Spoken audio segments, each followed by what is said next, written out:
Welcome to Season 4 of Silent Hooks. New voices, new tactics, same silent war for trust.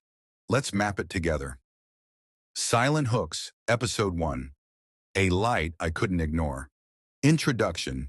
In this episode, we hear from someone who almost believed the lie and what helped her break free. The online support forum was quieter tonight. People logged in slowly, faces lit by soft screens.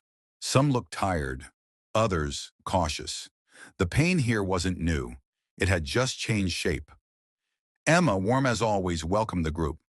"Whenever you're ready, Lisa, go ahead. We're here with you." Lisa adjusted her microphone. Her voice shook just a little. "My name is Lisa, and like many of you, I thought I'd found something real. But it was just a reflection." She looked at her phone. It started with a message. Polite, thoughtful, even kind. She read aloud. "I hope you don't mind me reaching out. I came across your page and couldn't help but be moved by the light you carry." Around the forum, heads nodded. This was familiar. Omari clicked a file open on his screen. That exact message showed up in Naomi's case too. They don't pressure right away. They make you feel seen. David leaned closer to his keyboard. It's a soft approach, flattery that feels safe, but it's calculated. Lisa nodded. His name was Derek.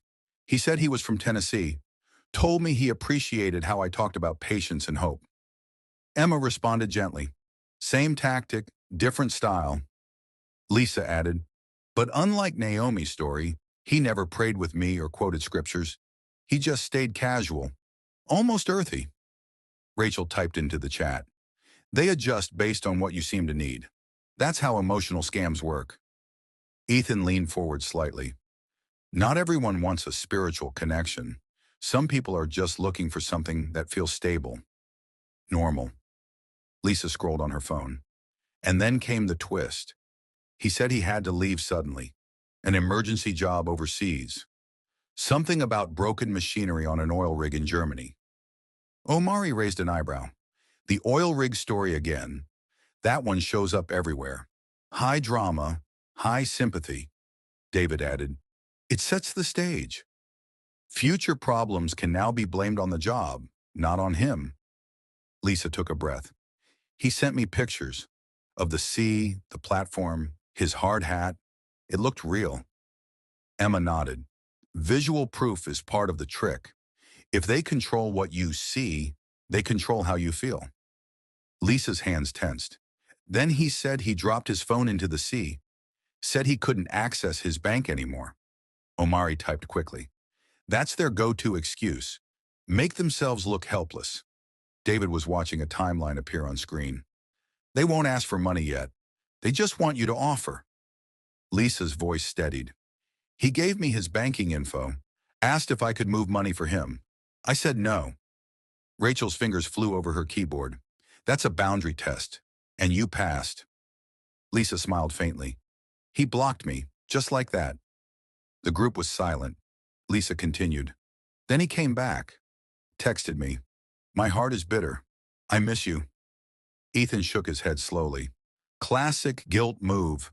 Make you feel bad for protecting yourself. Lisa shrugged. I stayed distant. But then came the second crisis. He said he needed a helicopter to return. $3,000. He begged me. Omari made a note. When the first crisis doesn't work, they raise the stakes. David added, they want to push you to act fast before you can think it through. Lisa scrolled again. I gave him my credit card, but the bank declined it, flagged it as suspicious. Relief flickered across the group's faces. Lisa went on.